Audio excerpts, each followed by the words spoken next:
Can you please tell us what are the general requirements for someone who wants to change or get access to alcohol and other drugs treatment? Okay. All right. So firstly, well, there's sort of two questions there. The first question is, you know, okay, so if a person wants to change, now I'll talk quickly about human change. Human change is not usually driven. It's a person doesn't change because it's a good idea or they're told to or they think they should. No. People change not because they want to, but because they have to. That's human nature.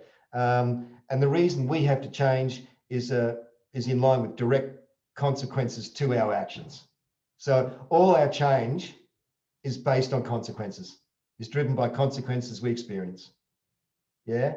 So, and that's all human change. If everyone looks in their personal situations and when they made changes, they wanted to, but realistic, there was a need to, they had to. Yeah. So you have to get to that point. Now, so talking about consequences to behaviours, we have a stage of change model. I'll go quickly through it. And maybe someone could get the model and show it at the end or something. But the first one is what we call pre-contemplative, first stage. That's where a person does not realise or does not admit they've got a problem. Yeah. So, and they'll continue along, problems will occur, and that will push them into a second stage, which is contemplation. Yes, I have a problem and I admit it, or I realize I have a problem. That doesn't necessarily cause change. That's just an insight. Problems will continue, force a person to the third stage, preparation. Yeah, I realize I have a problem.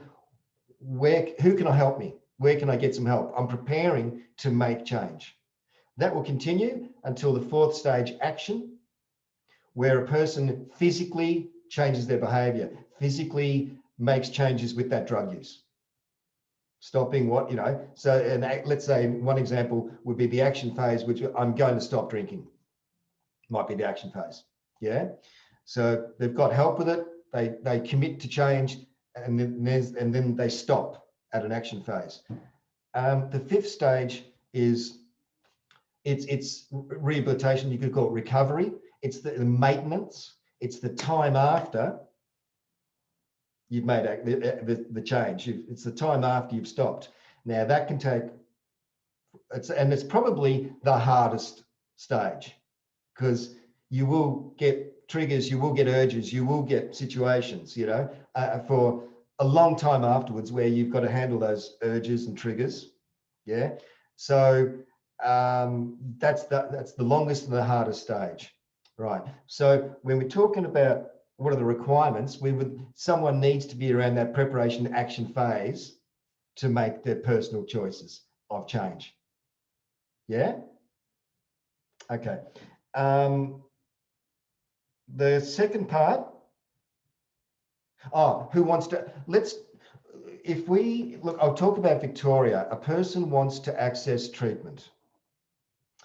Now, Victoria is unlike the rest of Australia.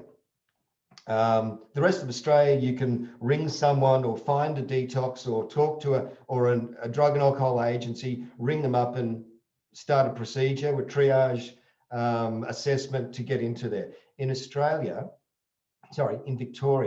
we have different regional alcohol and other drug intake and assessment agencies, right? And but there's four based in Melbourne and there's one regional.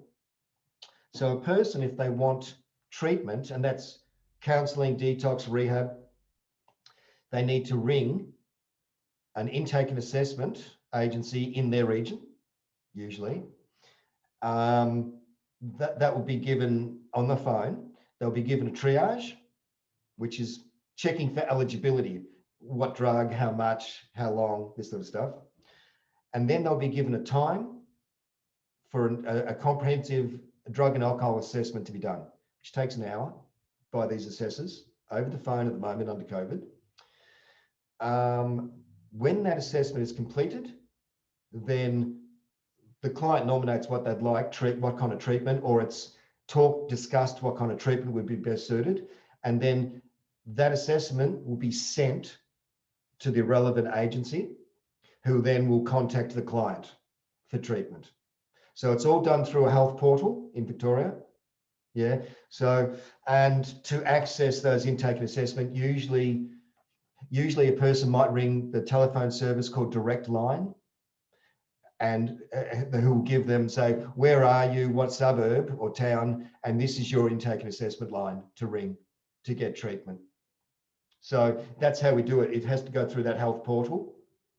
You can't ring up individual agencies. They will just redirect you to a place like Direct Line or a telephone service like that for you to undertake that assessment. And of course, you can't get around it because drug and alcohol agencies, detox rehabs, they don't get paid unless they get that assessment. So they will say, we need it. We have to have an assessment, and then we can start putting you in the wait list. Yeah, and then there's some waiting times. There's some 2 to 4 weeks for rehabs. At the moment, it's not good. It's 3 to 5 months. 2 to 4 weeks for detoxes. Could be up to 3 to 5 months for rehab entry. But there's more rehabs coming. There's 3 being built. Another 90 beds for rehab in regional Victoria that anyone can go to. So it's getting better. Another 90 beds, but yeah. So that's how you actually get into treatment in Victoria. The requirements. It's getting a drug and alcohol assessment completed.